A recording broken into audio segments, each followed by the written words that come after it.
Hello everyone and welcome to today's Envis webinar session. Know your water, elixir of life. In Nadi Studi. Bharadam Mahabharadam Ganga Narmada Punyatirtham Sindhu Saraswati Kaveri Jeevana Karana Moolathatvam Nadirashasya Mahamridam Bharadam. Water is a gift from the Creator. Protect it, respect it. When you conserve water, you conserve life. It's a great pleasure for me to introduce today's speaker, Dr. Vinay S. He has expertise in hydrological modeling, spatial analysis, urban planning, etc. He has various publications in national and international journals. He has attended and presented papers in different international and national conferences and has many technical reports related to hydrology. He had done extensive work on streams in Uttara Kannada district, Karnataka, as part of his doctoral research under the guidance of Dr. T.V. Ramchandra, Energy and Wetland Research Group, CS IISC Bangalore. Now, he is a postdoctoral fellow at Energy and Urban Research Group, IIT Kharagpur. Over to you, Dr. Vinay. Thank you, Susi. Good evening, everyone. Today I'll be talking about water and why we call water as elixir of life. And let's also try to understand the water resources in the system. So generally when we talk about water, it's the only natural resource found in three physical states. It can be as solids or gaseous or in liquid form. The solids basically as the form of ice, such as our glaciers, snow caps, etc. Vapors such as the vapors that condense and form clouds. Then you have the liquid form in the form of oceans, rivers, lakes, even the groundwaters, etc. So this water supports and sustains a large biotic components. So what are the components what we are seeing in the nature are because of water. So according to IUCN, what is discovered is nearly 140,000 species are dependent on fresh water, whereas 228,450 species are dependent on oceanic waters. So you can see that how the various species are dependent on the water resource by itself. So water sustains the floodplains, riverbeds and estuaries. Basically, it carries the nutrients from the upstream to the downstream, maintaining the food as well as the water security to all its users. The users are not just related to human or the society, but also the environment by itself. Thus, we call the water as elixir for our life. So, water is a critical element, but it basically defines certain parameters. It can be the economic development of a region, it can be the societal development, the energy production, food production, also the health of the society as well as the health of the ecosystem by itself. So any adaptation towards climatic changes, also it is an important link between the society as well as environment. So on the right hand side, it gives you a clear picture on how we can sustain the water resource. If we are looking after our environment, we are conserving and managing it in a good practice with good practices. The natural system gives us equal amount of goods and services, which further defines the economic development of the region. Likewise, when we try to manage the water resource, the natural environment, and the society, we can easily achieve sustainability without hampering the resource by itself. So basically, whenever we talk about water, the first thing what we need to understand is the water cycle. So whatever the water is present on the surface, it can be the oceanic waters, it can be the rivers, it can be ponds, it can be dams, etc. They evaporate. Likewise, the water from the plants or from the soil, they transpire. So both of them together, we call it as evapotranspiration. So these vapors condense in the air So in the atmosphere, it becomes clouds and we get rainfall. So this particular amount of rainfall again feeds our rivers, it feeds our lakes, it sustains the water in the soil. It also helps us refilling the groundwater, the soil water, etc. So hence the entire water cycle is most important for us to understand for any of the assessments. So globally, when we try to understand about the water resources, we would have studied these things. Let's say our entire land mass is 29% and water is 71%. Further, when we try to investigate this water body, we can see that nearly 97% is saline water. So here in the earlier slides, you would have seen that nearly 2 lakh species are dependent on the saline waters. It can be in the estuaries, it can be the oceans, or it can be in the deep waters or in the shallow waters, etc. While freshwater is just 3% of the entire water body, and it is catering to nearly 1,40,000 species. So when you try to understand the freshwater resource which is available, you can see that nearly 68% is in the form of ice caps, snow, and glaciers, which it is not directly accessible to consumption or any of our purposes. And the groundwater, which are very deep, it is nearly 30%, and nearly 1.2% is other waters. If you try to understand this again, so you can see that of the 1.2% water, shallow aquifers, that is the shallow groundwaters, here are nearly 68.53%, followed by lakes, which is 21%. You can see rivers, which is just 0.62%. So globally, when you try to see, if you have a ball of water, let's say, a tiny droplet is just the water which is available for us. So in other words, when we try to put in percentage, it is less than 0.001% is available for our purposes. So it makes it very important for us to understand the water resource and how will we manage without damaging the resource itself. So when we try to understand certain facts about water bodies or any of the water systems, so less than 20% of the rivers which are flowing today are nearly pristine. So most of them are polluted. So 70% of the world's wetlands are lost, resulting in loss of freshwater species. And so this has happened in the last 100 years. So that is very much dangerous for us. Likewise, with the pollution levels increasing, the algal blooms are expected to increase by 20% globally by 2050. And when you talk about the groundwaters, 20% of the world's shallow aquifers are exploited. So the result of this one will be land subsidence and saltwater intrusion into the system. So the United Nations evaluated water, like the ecosystem evaluation of water in 2011. It states that water by itself is giving a service worth 124.8 trillion US dollars, while the entire GDP of the world is nearly just 75.2 trillion US dollars. You can see that water itself is getting a higher value as against what we have taken. But between 1997 and 2011, the loss of land or the changes in the landscape has led to loss of ecosystem services by at least $4.3 billion to $20 billion per year. So this is more critical for us. So we are losing even the services provided. So when we try to look what the UN says or the WHO, UNICEF, UNESCO or ECHO talks about water is, globally nearly 2.2 billion people lack the access towards safe water. That's the water we are drinking or any of the potable waters. Let's say Bangalore, we have the water given by the BWSSP, so we are using that one. So these kinds of water is not available to all. Then nearly 2 billion of the people who are living, they are living in the countries with higher water stress. And 80% of the water what we are consuming is not treated and it comes back as it is to the ecosystem. So talking about natural disasters, so nearly 90% of the natural disasters are because of water. It can be either flooding or it can be the drought events also. So flooding and drought are the extreme events of the water resource by itself.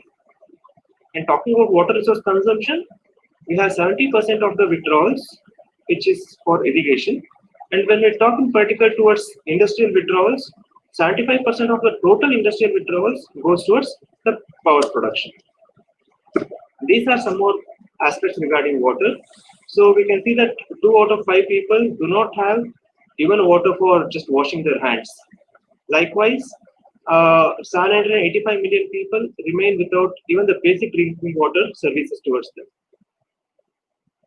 So, according to the UN, so in order to understand, in order to sustain the water resources, they declared the year 2018 to 2028 as the Water for Sustainable Development Year, that is the Water Action Decade.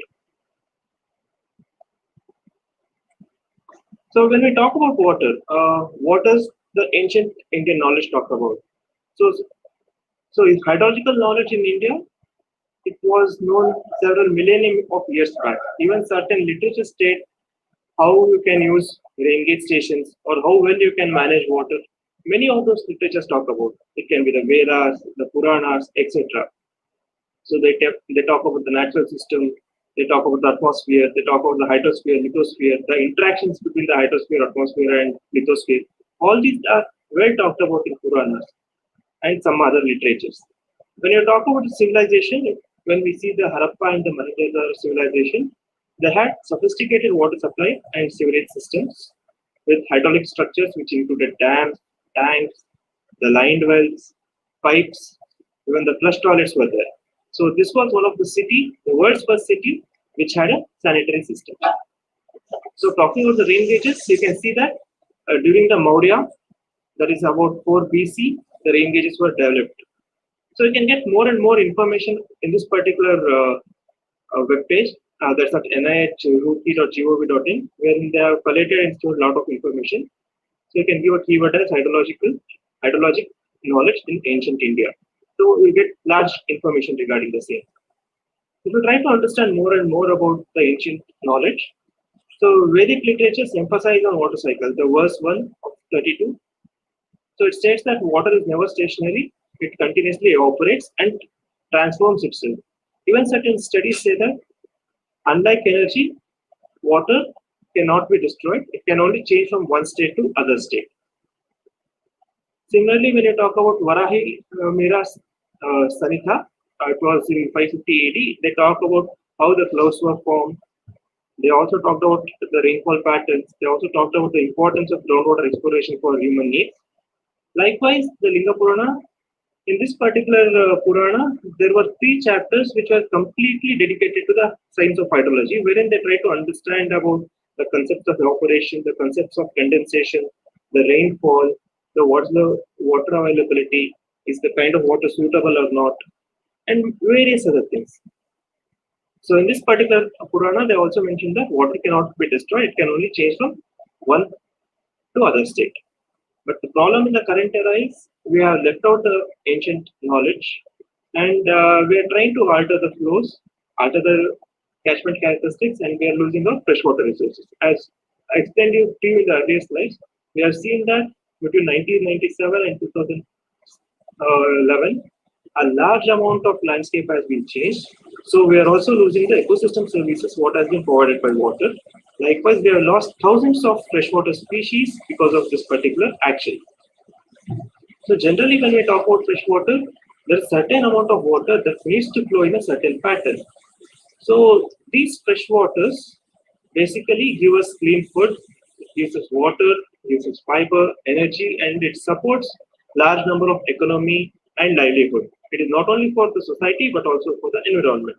The problem is like when we plan, basically the human-centric planning, we are trying to utilize more and more water. We are withdrawing more water to cater the demands of the people. It can be the industry demands, the domestic demands, the agriculture demands, the power generation demands. We are trying to cater to all possible human-centric system, but we are compromising on the waters that are required for the natural flows, that are required for the fishes in the downstream, that are required for the habitat by itself in the downstream. It can be the estuaries or it can be the rivers by themselves. So talking about human intervention, so we are trying to overexploit water. So we are worsening the ecological, the environmental balances there. So this particular activities, whatever we are doing, because of the alteration in the flows, we are affecting the health of the stream by itself. We in turn, we are also increasing the effect towards the climate change. Let's say planet is getting heated at a certain rate. We are increasing the rate at which it is getting heated. So we are again causing a problem there. And in order to maintain the food requirements, we are trying to bring in more and more invasive species which thrive in our system. So let's try to understand some of the human interventions and what are their impacts towards nature or the flows. So let's say when I construct a dam or when I do some flow diversions, basically we are altering the natural timing of flow, we are blocking the passage of water, the quantity of water that flows is reduced. So the rate at which the nutrients which are required to replenish the downstream, it is lost. There is a large scale sedimentation that happens in this dams or in the diversion network by itself. So we are blocking the migration of fishes from upstream to downstream or vice versa. So thus we are reducing the aquatic diversity in the system. So similarly, so draining of wetlands. Let's say you have a wetland, you completely drain it off. So it directly affects the aquatic ecosystem and the species thriving there. Let's talk about land use changes and deforestation. So any change in land use is basically alters the overland flow patterns. So let's say if I have a rock and if I have a forest, two extreme conditions here, okay? If I put water on the rock, what happens? Whatever the water falls on the rock, it goes away, indicating that a hard surface will not allow the water to penetrate easily. While when I have a softer surface, let's say when I talk about forest, they are porous in nature.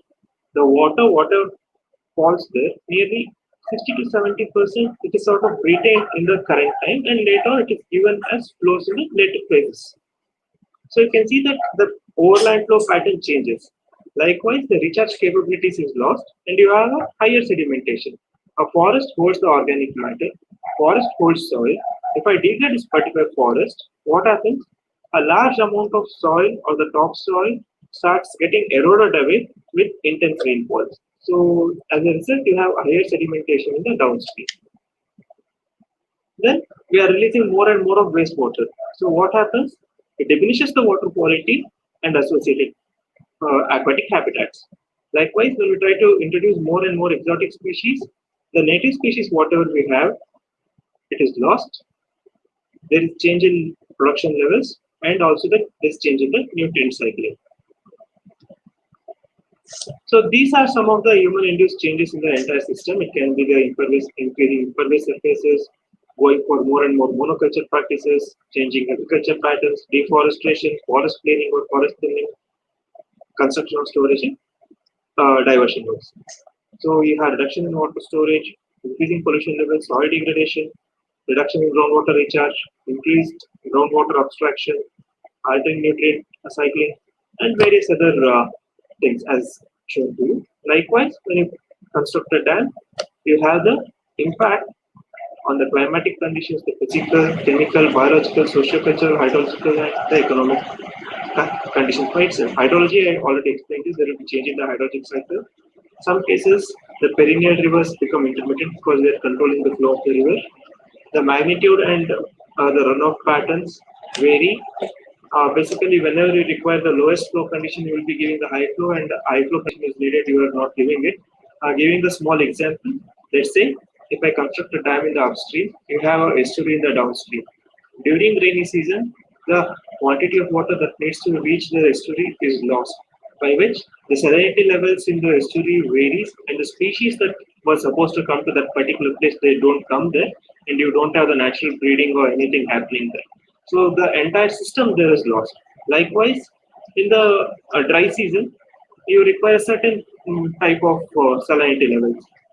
What happens? I'll be releasing the water at a higher quantity based on my power production. So the water in the estuary becomes sweeter as against what is required.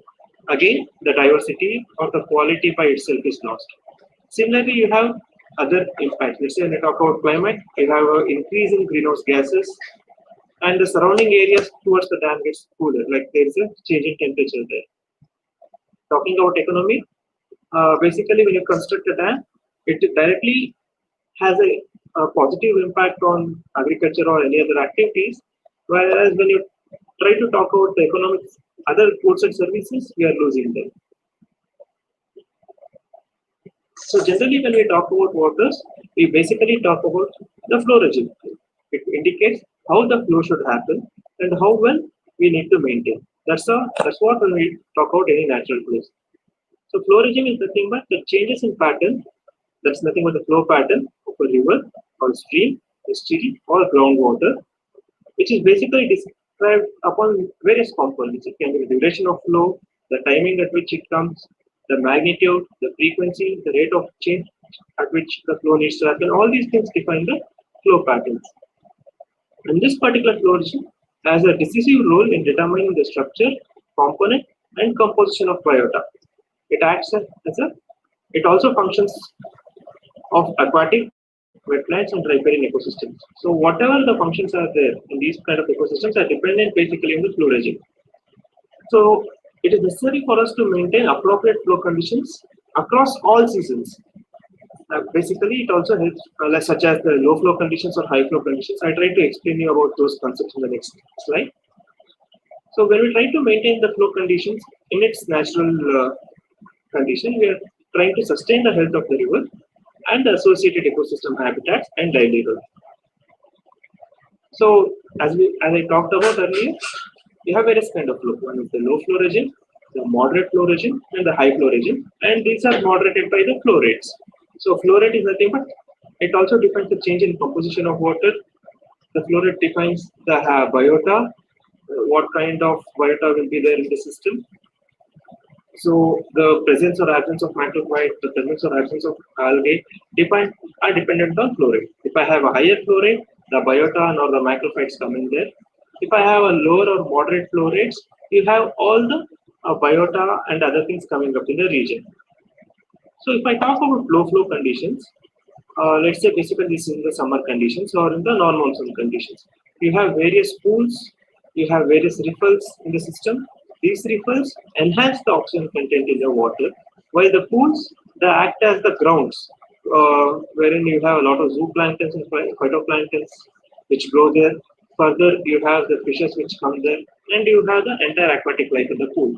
But the problem is, let's say I should have some moderate flow condition in the system. Let's say in the month of September, rainfall ends. After rainfall, you will be having a moderate flow condition for the next 4 months. So in that case, if I reduce the flow condition to low flow conditions, what happens is that the temperature at which the water temperature rises will be very high. So due to that, the habitat, the fishes, they get affected. Likewise, when we talk about moderate flows, basically it is necessary for us to maintain this one so that it physically integrates the entire river system. So it allows higher amount of water to infiltrate.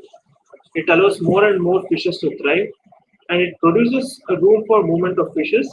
And you have the juveniles to adults. It can be the juveniles to adults. All these move in this particular flow pattern. Talking about high flow conditions, so basically this happens when you have intense rainfalls. All right. So whatever the nutrients, let's say it can be a leaf litter, or it can be the soil nutrients, or it can be the twigs on the upstream, it is completely scoured out to the downstream. Basically, whatever the nutrients are there, it flushes everything to the downstream. This enriches the floodplains, the riverbeds, and the estuaries with nutrients in the downstream. This is why we require a high flow condition.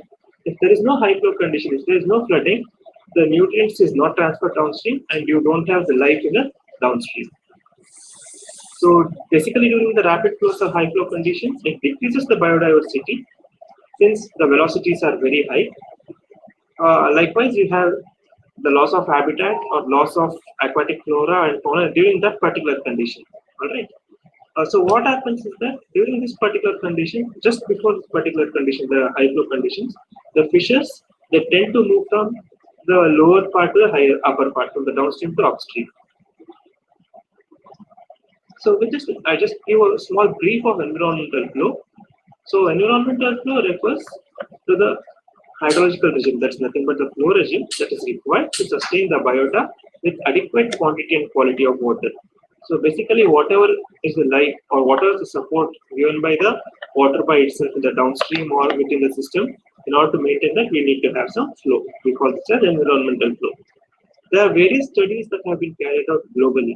Okay, some of them describe it as it is this environmental flow mimicking the timing of water, mimicking the duration, rate of change, magnitude of flow, increasing flow conditions, the summer flow conditions, all these things need to be mimicked, like how it was in the natural condition.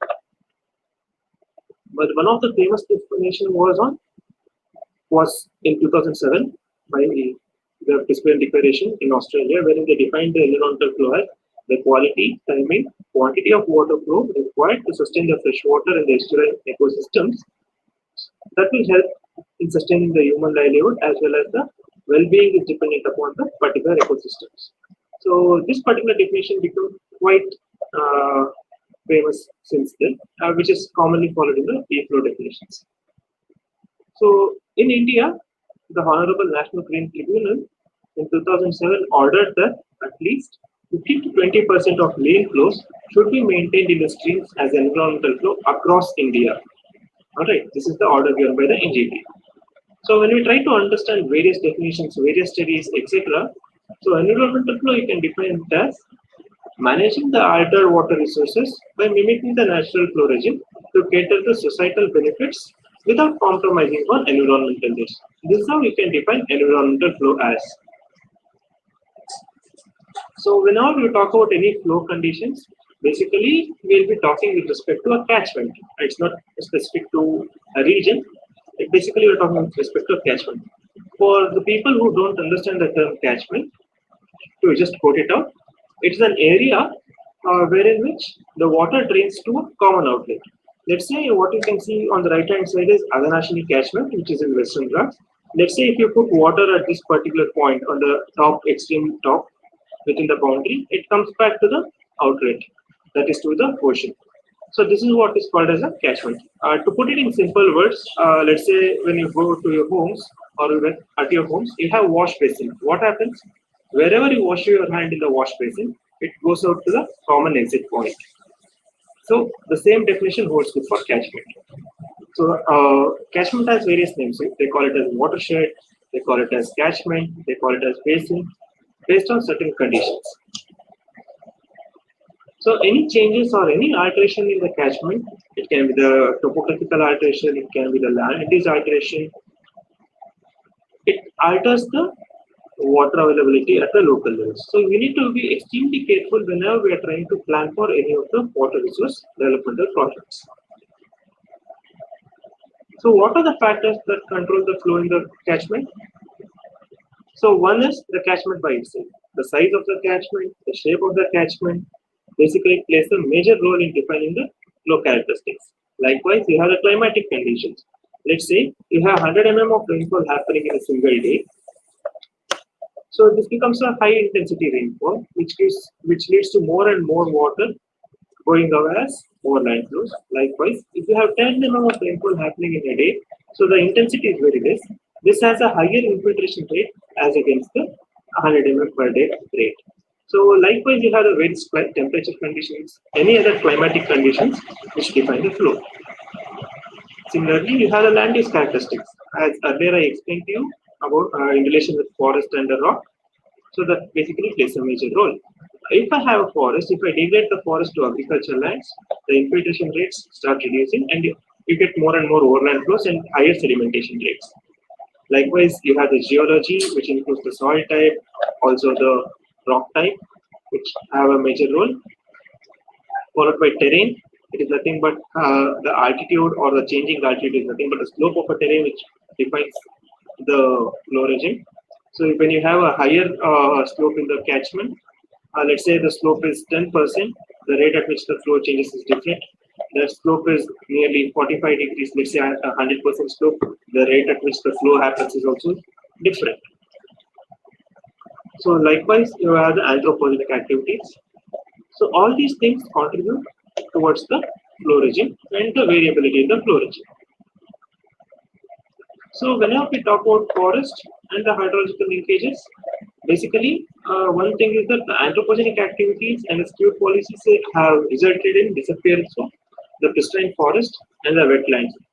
So we have done extensive logging, we have done large-scale deforestation.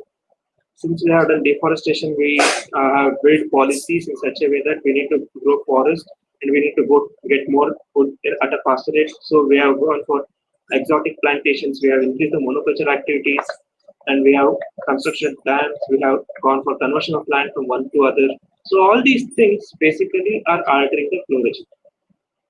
So the structural changes in the forest ecosystems aspect functionally impacts the assimilative and supporting capacity. So let's say the functional aspect, it can be the hydrological cycle, biogeochemical cycle, and the nutrient cycle. They vary with the forest types. For example, deciduous forests have a different hydrological cycle as well as the evergreen forest. So there is an increase in magnitude and frequency of overland flows and drought conditions with changes in this kind of forest. So when we talk about forest, when we try to understand its relationship with any of the hydrological aspects, we also should understand the forest, the soils, and the water bodies are closely related to each other. So whatever is there, it can be species composition. Let's say you have a forest, you have n number of species, n number of type of trees. So we call them as species. So the species composition, the maturity of the forest, that is nothing but the age of forest, the density of forest, how thick or how dispersed the forest trees are, the structure of a forest, the aerodynamic nature, the surface resistance, the root zone and the depth, the soil texture by itself. Let's say when you have a clay soil, it has a higher water holding capacity as against sandy soils. Likewise, the organic matter present. If you have more and more organic matter, the system becomes more porous. It holds more and more water. The agroclimatic conditions, the hydroclimatic conditions, all these things basically control the flow of water. So what happens to the forest is that the roots of the forest, they penetrate deep into the earth surface. Okay. When this happens, whatever the soil is there in the downstream or below the surface, they break, and the soil particles are binded onto the roots. With this, what happens is that you have large number of pore spaces coming up in the region, and the soil structure is improved with higher number of pores, but they are well compacted in nature. Like it has a pretty good amount of strength there. So because of this, it supports large number of microflora and fauna. With this, what happens is that this pore spaces allows more and more quantity of water to infiltrate. Also, it enables the system to hold water in the region. So when you have the mature and native vegetation, basically helps in recharging the groundwater, mitigating the floods, and also other hydrological processes. Let's say if you have a new construction happening or a vegetation is lost and you have the agricultural lands coming there, you can see that with one intense rainfall or with one good rainfall of 100 mm or 150 mm, entire top surface flushes out. So whatever the nutrients, anything is there on the top soil, it goes to the downstream.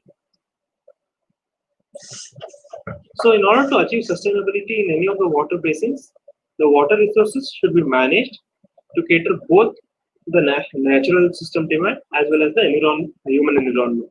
So here we need to understand that we should not tamper or we should not hamper the natural resources by themselves.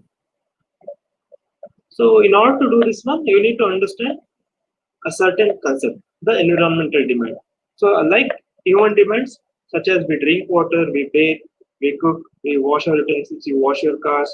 When you talk about industries, you have the power requirement, you have it for cooling, you have it for boilers, and various other things, washing. Likewise, you have the agriculture demand, you have the demand for livestock. All these things happens to be the human demand. Similarly, when you talk about environment by themselves, so first thing is that the ecological. So we can call it as the aquatic demand and terrestrial demand here. Okay. So aquatic demand is nothing but the water required for the aquatic species here. It can be the fishes who dwell upon. It can be the habitat within the water bodies which thrive on the water availability in the region. For all these things, you require certain amount of water. We can call it as aquatic water requirements. In other terms, we can call it as ecological flow requirements. Likewise, there is similar concept of terrestrial environmental demand. It is nothing but the water required by the forest for their growth. So this is nothing but the transpiration of water by itself. So both these things needs to be accounted and they should be well balanced in order to maintain the sustenance in the system. So conversion of the natural ecosystem or conservation of the natural ecosystem would ensure sustenance of the natural resources, and it contributes significantly to the region's economy.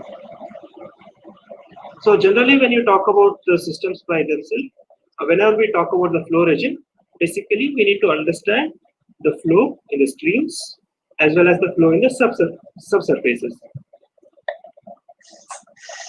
So when you talk about streams, generally you can measure using various techniques. You have the area velocity method, and you have any other flow quantity measurements methods. All right. So you can use various techniques. Similarly, you have current meters, or you can use floats in order to measure the velocities. Here is one example which defines how you can measure using the area velocity method. On the top right hand side, you can see a current meter which is just placed to show you how it is. So when you talk about any cross section of the stream, this looks something like this. All right, you'll be measuring the velocities at each and every grids, and you'll be measuring the discharge as sum of area and velocity across each grids.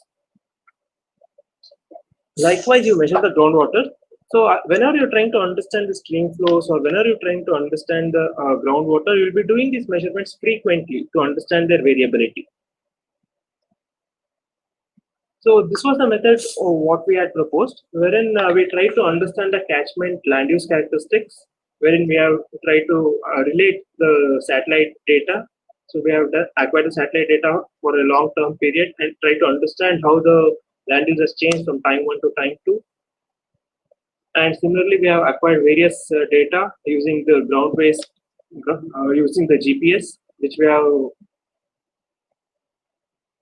Okay, we have used the GPS and any other tools, any other data. It can be the Survey of India topographic sheets. We have used the French Institute maps, basically, which helped us to understand the landscape or the other changes in the region.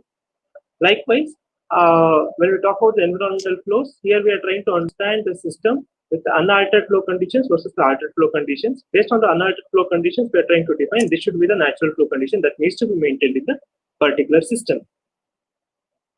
So this gives you an entire concept of how we have done the analysis. I'll try to explain you in detail in the next set of slides. So the results what we achieved was, this was in Uttara Kannada district when we tried to understand the various rivers of Uttara Kannada. So Uttara Kannada has 4 major rivers and 1 minor river, Kali, Gangavali, Aghanashini, and Sharavati being the 4 major rivers.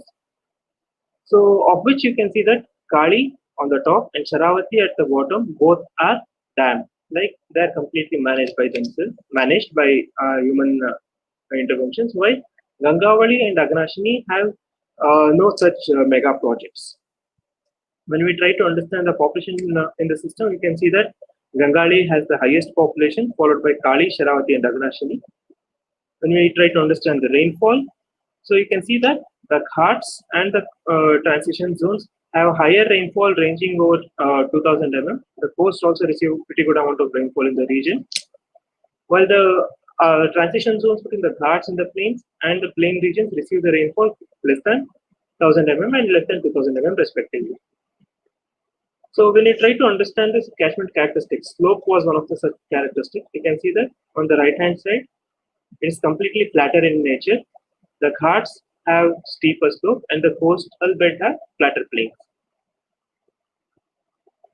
So we try to understand the flow regime in the catchments here. We try to understand the disturbed catchment and undisturbed catchments. Here you can see that Katlekan area is one such area. This is close to Jog Falls in Uttara Kannada, and Kodkani is its neighboring catchment. You can see that Kodkani you have a lot of horticulture and agriculture activities which are come up. Katlekan still remains untouched. So when we try to understand the flow regime in the both of these catchments, what we understood is in the monsoons, Kodkani you have higher flows. So you can see that in the second graph below, you can see that July, August, September, you have very high flows in Kodkani, the yellow graph, as against the green one, which shows a lower flow. So likewise, when you see the post-monsoon conditions, let's say you talk about summer, you can see that between February to May, Katlekan gives you more amount of water, indicating that the presence of good quantity of forest, the age of forest, the density of forest, all these things play a major role in sustaining the water You can see it holds the water in the monsoon, whereas in the post-monsoon and the pre-monsoon, it slowly releases, making the entire river perennial. Whereas Kodkani, because of its change in landscape, has completely altered the flow regime. So once likely this was a perennial river, it has changed to an intermittent river, wherein the flow is close to 8 to 11 months. So likewise, we try to understand or we try to measure the wells at various places. Also, we try to understand the water availability in the lake. You can see that the lakes in the proximity of forests had a higher water levels and the variability across time was very low as against some of the places wherein we have a degraded catchment. Even because of construction of temple and other things, the entire region is degraded in nature there. You can see that the depth at which the water available is very high and the variability across time and across seasons is also very high. So basically this gives us a insight indicating that the landscape features, the presence or absence of forest plays a major role in defining the flow or in defining the characteristics of water. So based on these analysis, when we try to understand, so we have taken we have tried to understand the land use in 1973 and 2018. The satellite data are available since 1972. Hence, we have taken 1973.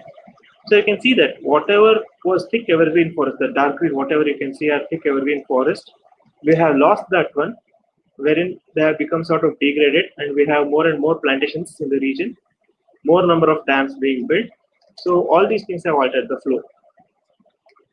So when we try to understand the various water requirements, such as the demand or supply at the catchment level and the subcatchment level, we can see that in Kali River, in most of the upstreams, because of degradation of the landscapes, the water availability is not sufficient. They have become scarce in nature. Likewise, wherever you have good forest, also in the downstream, the water availability is pretty much good and it is abundant, and you have a sustained system in the particular region.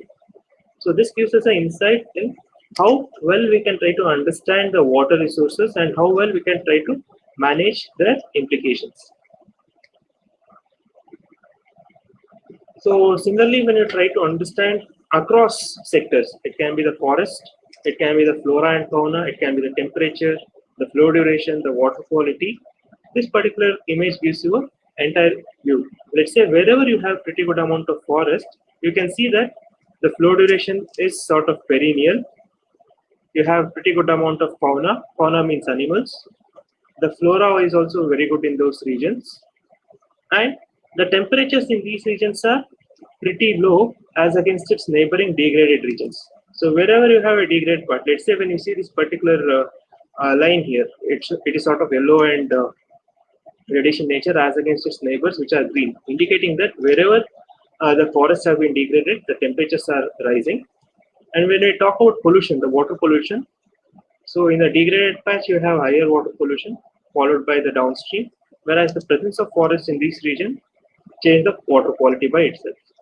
So likewise, on a holistic view, we can try to understand the entire catchment, the catchment relationship with climate, the catchment relationship with the flora and fauna in the particular region. So how you can do this? Okay, all these kind of analysis you can do by yourself. It is very simple. Let's say first thing what you need to do is you need to understand the vegetation. You need to understand its relationship with water. So for that, you will basically measuring the streams. You will be observing groundwaters. So likewise, if you have your friends with science background, if you have your friends from engineering background, both of them can sit together and work towards this. So first thing is you need to select streams, you need to select wells at multiple locations with various land use patterns. It can be with horticulture, it can be with agriculture, it may be open spaces, the urban areas, the degraded forest, the deciduous forest, evergreen forest. So basically when we talk about Western Ghats, particularly in the regions of Kodagu, Hassan, Uttar Kannada, Mangalore, Shimoga, along these belts we have something called as sacred groves. Okay, try to understand them. So you need to try to understand their prominence as against any of the above said land use features. So in order to understand the flow, basically you'll be using the area velocity method. All right. So first you measure the cross section of the stream where you'll be measuring. Likewise, you'll be measuring the velocity as centimeters per second. So the cross section area will be square centimeter. So you'll be measuring the discharge as liters per hour for you to easily understand this. So discharge is nothing but area into velocity. Area will be in terms of square centimeters, velocity is in terms of centimeters per second. So I'll be multiplying with 3600 and dividing with 5000 so that I'll be getting the entire units in terms of liters per hour. So this discharges, what you can do is you can observe at monthly interval in non-monsoon seasons. In a day, let's say before it rains, during the rainfall and after the rainfall, you can measure it at every hourly basis. Likewise, you can compare the flow across months and across vegetation types to understand the importance of vegetation in changing the flow region here. So how to measure the cross section? It's very simple. Let's say you have a stream which is flowing. Let's say the width is 50 centimeters here. So I'll be measuring the depths at every interval. Let's say the initial part at this particular point, we measure it as 2 centimeters. Here somewhere around 6. At the center, I'll have 10 centimeters depth, 7 centimeters and 3 centimeters respectively. So the area will be the width into average depth. The average depth is nothing but 2 plus 6 plus 10 plus 7 plus 3 by 5. It happens to be 5.6 centimeters. The total area is now 280 square centimeters. Likewise, let's say when we want to measure the velocities, what we will do is on the ground, let's say on the banks, you will be measuring 1 meter length. All right. So you can place a stone at 0 and 100 centimeter. And you may require some float objects. It can be thermocol or any plastics which float in nature. Generally, since it's a natural system, you can go for leaves and twigs, which basically float on the water. Other than this, you may require a stop clock. What you can do is, at the initial part, you will place your float. Okay, you start your timer. At the end, when it comes to 100 centimeters, you place you again stop the timer. You measure the time what it has taken. Let's say it would have taken 40 seconds. Okay, basically, when you're trying to understand this concept, when you're trying to measure the flow conditions, you will be putting it at the center. Let's say at the center of the stream, wherein the flow is maximum. But what happens is that at the edges, the flow is very minimal. All right. To overcome this one, we'll be using a multiplicative factor of 0.8. The velocity will be 0.8 to flow for 100 centimeters. It has taken 40 seconds. So the velocity is 0.8 into 100 by 40. It happens to be 2 centimeters per second. As I mentioned earlier, discharge is nothing but 3.6 times into area in terms of centimeters square into velocity in terms of centimeters per second. This happens to be 2016 liters per hour. So likewise, you can measure the discharges at different time intervals. This is the first thing. Likewise, you can also measure the groundwaters at each and every time step similar to that of river waters. What you will be doing is, you will be measuring the groundwater depth with respect to the earth surface, not with respect to the height of the well. All right. So what you need to do here is, you need to do this analysis at monthly or weekly basis. So as I said, you can do the analysis before the rainfall, during the rainfall, and after the rainfall. It can be at every 30-minute interval. So this basically gives you the relationship of the flow again as against the vegetation characteristics. Likewise, when you have the rivers, wells, or lakes, you can also try to understand whether they're perennial or not. You can observe that one. Likewise, if you have some sacred groves in the nature or in your surroundings, please do visit that one and try to understand whether there are any wells or any lakes or rivers in its vicinity. Measure them and try to relate them as against the other land use features. Let's say if I have an evergreen forest, I have an evergreen sacred grove in the system. So both will have different dynamics, even though they are evergreen. So try to understand those concepts also. So let's say now I have measured the stream flow. So this is basically for the engineering background people. All of this you can also do by yourself. Wherein let's say I need to measure the runoff. Basically there are large number of empirical equations and rational equations and various modeling techniques which are available. So you can use a simple equation, Q is equal to CAP by 1000, where you can get in terms of cubic meters per year. So let's say if I have a rainfall of 3500 mm and a catchment area is 100 square kilometers with different land use characteristics. So you can have a C factor. This C factor basically defines the runoff patterns at different land use conditions. Urban area will have a higher C factor of 0.95, indicates that whatever the rainfall comes, 95% of the flows away. Likewise, when you have evergreen to semi-evergreen forest, the factor is 0.2. So indicating that these forests preserve more and more water, they allow water to percolate. So in this way you can easily calculate the runoff. So here for this example, 50 square kilometers of evergreen, that is 50 into, I'm converting the area in terms of meters here. I just multiply that with 0.2. Similarly, Areca 30 into 0.6. Agriculture 15 into 0.55. And open areas 5 into 0.65. So the rainfall here is nearly 3500 mm divided by 1000. The type must be in terms of meters, 3.5 meters.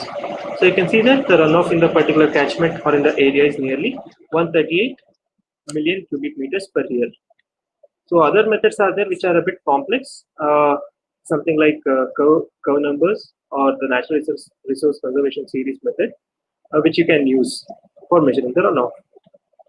So similarly, you need to account for interception losses. So whatever the water or whatever the rain it happens, it will not directly reach the ground. A part of rain, it stays on the surface of leaves, it stays on the surfaces and it will not reach the ground surface. This water is what we call it as interception, and this particular water goes back to the atmosphere as transpiration in the particular month by itself. So for various vegetation types, you have various interception characteristics. Likewise, you have infiltration. So infiltration basically is the amount of water that enters to the soil. Also, it enters to the groundwater and builds the groundwater levels. So you have different kinds of soil. They have different kind of infiltration rate. Giving an example, when you talk about sandy soil, they have a very high infiltration rates as against clay soils.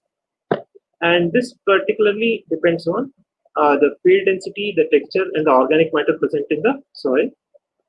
So you can calculate infiltration as the difference between rainfall and runoff, accounting the interception losses, evapotranspiration in the system. So groundwater recharge, there are various techniques which you can through which you can measure the groundwater recharge. Typically based on the porosity of the substrata and the annual rainfall. The regions with alluvial and sandy soils, you have the groundwater recharge happening from 20 to 25% of the total rainfall. Likewise, when you have the granitic substratas, the groundwater recharge potential reduces from 5 to 10%. You can see that these granites are very highly dense material and it will not allow the water to penetrate easily. So evapotranspiration, you can use the Penman-Monteith equation, wherein you will take certain aspects like the FAO gives appropriate guidelines for this one. FAO also recommends Harvey's equation in data scarce conditions. So here PET you can evaluate as a function of solar radiation, the maximum and minimum temperatures. So other method is you can use the pan, evapotranspiration pan. So accordingly, every day you can monitor the transpiration rates in the system. So based on the potential evapotranspiration and the vegetation characteristics, you can calculate the actual evapotranspiration in the region. So coming to the next aspect, we will be trying to understand the various demands. First thing is the agriculture demand. So here we will be trying to understand the crops under different agriculture thing. Let's say you have paddy, you have jowar. We'll be trying to understand the area or the acreage of crops in the system or in the catchment. Accordingly, we'll be calculating the crop water demand. So let's say I have paddy. Paddy will require nearly 900 to 1100 mm of water per growing season. Similarly, jowar, ragi, wheat, maize require somewhere around 400 to 500 mm per growing season. Likewise, you have areca nut or even coconut in the same range, wherein they require around 650 mm to 800 mm per year and 900 to 1400 mm per year. Talking about sugarcane, they require the highest quantity of water, nearly 1,800 mm per year. It is basically for 10 months in their growing period. So likewise, you have different crops. So different kind of crop water requirement is required for them. So you can account them. Let's say if you're growing paddy for 3 seasons, you need to account 3 seasons into the area, then the water requirement per season. So similarly, when we talk about domestic demand, what you can do is you can take a relative domestic demand of 135 LPCD, which is generally followed, but in actual, you will not be getting the 135 LPCD. So many of the rural cases, you will be getting the water of less than 80 LPCD. So whatever we call it as domestic is, these are the waters which are available or which are catered to us for drinking, bathing, flushing, cooking, and washing clothes for these particular objectives. So let's say if I take around 80 liters per capita per day, so domestic demand is calculated as the population of the region multiplied the demand, the per capita demand into 365 days. So let's say if a village has 2,000 people and the demand is 80 liters per capita per day. So on this, when you calculate, you'll understand that the village requires nearly 58,400 cubic meters of water per year. Okay, so you can try to understand the various water requirements across different sectors right now. So similarly, when we try to understand about livestock, so basically different kinds of animals require different water quantities. Let's say if I take cattle, so it may require around 30 liters of water per day. This is for their drinking, even their washing, also for their stables. Likewise, buffalo, it requires more water. It requires around 35 liters of water. We have sheep, which may require 10 to 15 liters of water. Goats around 12 liters. Likewise, you have various water requirements. These things you can again re-establish talking to people. Let's say you rear a cattle, or your neighbor rears a cattle, or your friend rears a cattle. You can ask them what is the total amount of water you require per month or per week in terms of buckets or something like that, and you can correlate what's the amount of water required per day. So likewise, you can calculate the domestic demand or the demand of water by livestock as the population of livestock multiplied by per livestock demand into 365. So this happens to be, let's say, putting an example, let's say a village has 800 cattle, 100 buffalo, and 1,500 sheep. So the total water demand is 800 into 30 plus 100 into 35, that's the buffaloes, plus 1500 into 15 liters for sheep into 365 days. I just divide by 1000 so that I'm converting every liters to cubic meters. So this happens to be 1800 to 18,250 cubic meters of water is required per year.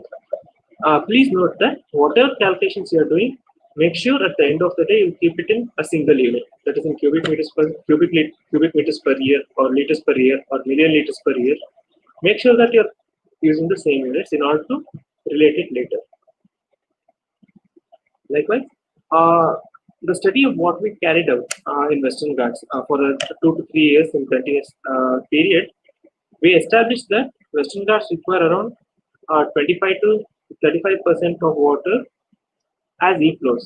So these are naturally flowing in the system in the lean season. So accordingly, what we said was we should at least maintain 25% as ecological flow in the Western Ghats to sustain the functions of the ecosystem. So earlier I had told you that NGT has said 15 to 20% of average lean flows needs to be maintained. So we are getting nearly 25% of the flows that needs to be maintained as e-flow conditions. So with this, we try to calculate various factors. First is the supply. Supply is nothing but the water which goes away as runoff. Basically, this water is stored in the dams or it goes to the downstream. Next is the infiltration water, whatever is stored in the subsurface as soil water, followed by the groundwater yield. See, whatever water goes inside the groundwater is not directly available for us. Just 20 to 30% of whatever goes in will be available for us. Likewise, the demands, you have the agriculture demand. This is basically dependent on different kinds of crops. Then you have the domestic demand based on the people and the number of people we have. You have again the livestock demand. You have the evapotranspiration. Basically, this is the forest water demand. So we are not accounting evapotranspiration in agriculture or horticulture because whatever the water demand is there for agriculture or horticulture is directly taken as shown to you earlier. Then you have e-flows. So all these things happens to be the total demand. So when you calculate the sum of total demand, when we try to relate with the total supply, you can understand whether the region is under stress or in the water sufficient condition. So the ratio of supply to demand indicates whether the region is under water stress or in the satisfied condition. By this, you can say how well you can manage the entire water resources. Based on the water availability, if the water availability is very less, then we can suggest for going for change. We can ask for changing cropping patterns. We can ask for better efficient water usages, wherein you can go for drip irrigation as against your other kind of irrigation techniques. Likewise, you can try to understand various water management strategies. So you can also try to bring out various scenarios. Let's say if I go from crop A to crop B, how well I can manage the water. Let's say if I take certain area of agriculture, if I go for afforestation again with the native species, how will the entire system change in the next set of time? Let's say 10 years down the line, how it may change. Likewise, you can also bring in various scenarios and you can try to do this kind of analysis, the way what we have done in the previous one. So these are certain data sources where you can get certain data for any of your analysis. One thing is that the census data. So the census data is nothing but the population data, which is available from censusindia.gov.in. It's available at village level. You can get this one. Likewise, when you talk about administrative boundary data, you can go to the KGIS web portal from Karnataka State Remote Sensing Application Center. Talking about catchment boundaries, you can go to Bhuvan, where you can digitize the catchment boundaries. Talking about rainfall, temperature, humidity, solar radiation, and other climatic data. First thing is that you can fetch the data from the Indian Meteorological Department. Likewise, we have the Karnataka Disaster Management Cell, wherein you can go for them and request the data for. You have NASA power data, wherein you can get large amount of climatic data.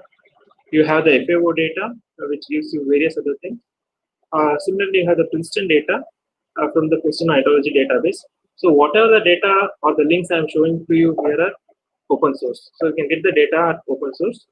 IMD data is authentic, whereas when you download the data from other web sources, you need to see the authenticity of that one. So the crops grown, the livestock census, and many of the other data are available from the district at a glance. For each of the districts, we have district at a glance, which is given in the web portals of the respective districts. They are authentic. Land use data you can get from the Bhuvan web page, the Bhuvan website again, and you have the data Earth Explorer web page where you can get the satellite data. So talking about the river networks and other data, you can get from the divagis.org or the metis.upmc.fr, where you can get the entire river basin what you are working for. So these are the expected outcomes when you try to do some of the analysis. So based on the analysis at catchment level, you can develop some action plans. You can try to understand how well you can sustain waters. It can be the action plan something like afforestation with the native trees, or what kind of trees that needs to be grown there, and at what density. All those things can come up. Desilting of lakes, or wells, ponds. So how well they can help the local villages sustain. Similarly, the changing in crop patterns, efficient irrigation mechanisms. All these things you can bring in. Likewise, you can also try to understand the government watershed programs, and you can develop something similar to that one, which are specific to region to region.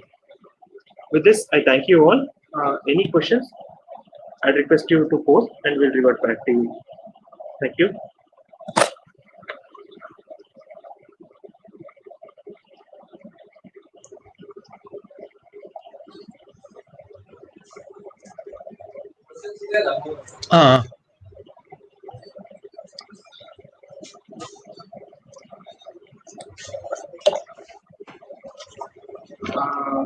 Dr. Bharat, any questions there?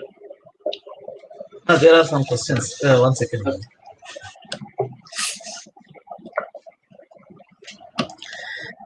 Now let's move on to question and answer session. First question from Pranesh. Is it possible to highlight the impact of global warming on hydrological cycle. Okay, with increasing temperatures, we have higher transpiration happening in the system. Because of this, the dams, they are getting water, the water are there in the dams, we have higher transpiration, due to which the water required for irrigation and other things, they're reducing. That's one of the most important aspects. Likewise, when you see the shallow rivers or all those things, because of rising temperatures, the rivers or the ponds, they get warmer and warmer. The species what are there, it is difficult for them to thrive. Okay. Next question from Romy. Sir, what is the public responsibility to maintain environmental flow? The first thing is that we need to go for a sensible and we need to think in a sensible way. Let's say when we have a forest, at least we need to maintain the existing forest in the way they are. So with the maturity and the age of the forest, we'll revert back the entire system. So similarly, we can go for afforestation activity, wherein you go with the native species. Let's say some of the people in the name of afforestation go for species such as eucalyptus, acacia, and all those species. Better to avoid these kind of species and go with the native species, wherein they allow more amount of water to infiltrate. They'll also not consume as much of water as acacia or eucalyptus require. So we need to think in that sensible way. Likewise, the water consumption pattern, what we are doing. So we need to have a hold on that one. Let's say when we go for a shower, we'll be requiring more water as against the water bathing using a bucket of water. Likewise, when you're trying to wash your car or when you're trying to wash your bike, using a jet spray or something like that, it's better to go with the wipe or better to go with the buckets. Use less amount of water, reduce the water what we use, reduce the demand. Okay. Next question from Anirudh. How could we calculate the supply through pipe flow and base flow?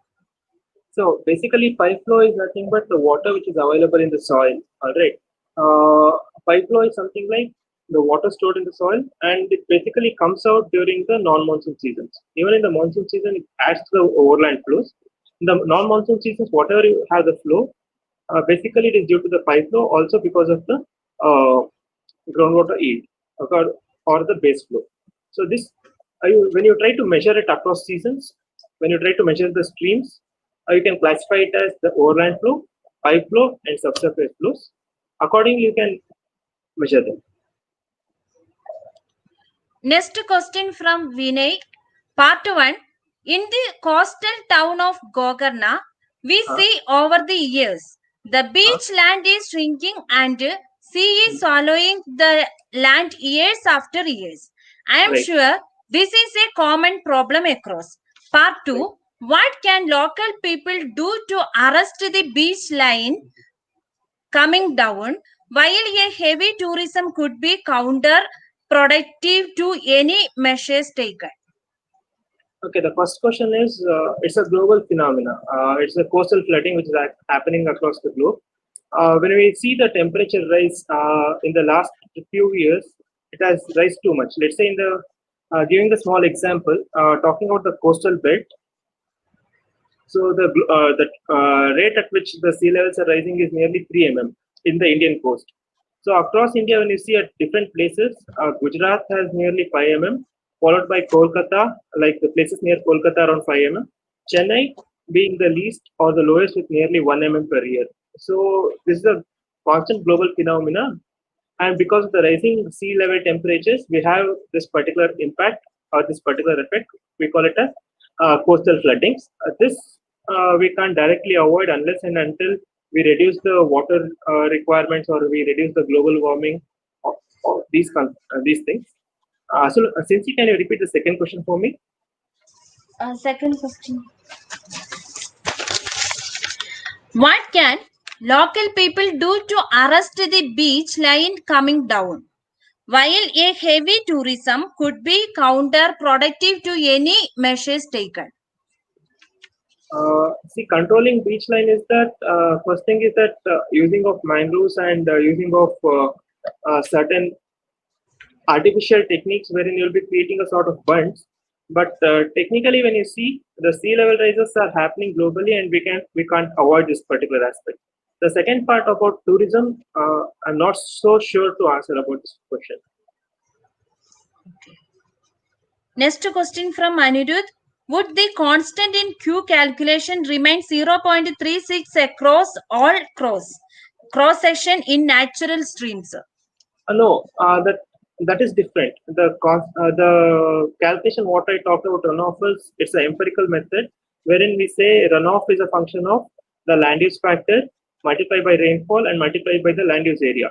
This has a different relationship with what I'm talking about. The other is the discharge measurement. So both are not directly measurable, but when you talk about a catchment, you can relate them together. So this varies from catchment to catchment, and it varies from crop type to crop type, or the land use type to land use type across the agroclimatic zones. Let's say when you talk about forest, a catchment with 100% forest will have a lower runoff factor, let's say around 0.2, whereas the catchment with entire catchment with urban area, let's say when we talk about Bangalore, you'll have around 0.95. Let's say if 700 mm rainfall happens in the region, you may take around 0.97. Nearly 530 mm to 630 mm to 700 mm, 630 to 640 mm goes over as overland flow. That's why you have the flooding in Bangalore. Okay. Thank you, Dr. Vinay, for the excellent presentation. Hope students got an idea on environmental flow and hydro-ecological footprint analysis. Thank you all for participating. Vinay, regarding that beach question, it is because of the global warming, there is a sea level rise, there is a erosion of the beach, and we are losing the beach. So the best way is to minimize the global warming or mitigate the global warming. The second thing is regarding the tourism. Of course, it is creating havoc in places like Gokarna and other places. We need to go in for ecotourism, which provides the life support to the people, local people. At the same time, it doesn't erode the environmental quality. That is what we need to do the planning. When there is absence of planning, we see all these things. Normally the planning doesn't happen in our country. It is all the politicians who does this kind of mischief. That's where the common man have to pay the price. Okay. So, and there was one more question regarding global warming and hydrologic regime. Yes, the studies in Western Ghats clearly shows some part of the Western Ghats, because of the warming of the earth, there are changes in climate happening. Some part of the Western Ghats rainfall intensity will increase. In some part there will be declined rainfall and rainfall intensity. So wherever declined rainfall or rainfall intensity, you will see the degradation of forest, and which in turn also affects the farmers because of the shortage of water. So finally, the farmers are going to pay the price. When the farmers pay the price, the people will not have the food. So the consequence of the global warming on hydrological regime is the catchment loses its ability to retain the water, nor they manage the water. So that's where we will lose the water. The water and food security becomes the threat. That's why we should make sure that we mitigate the global warming as much as possible from our end. Okay, thank you. Now back to Cincy.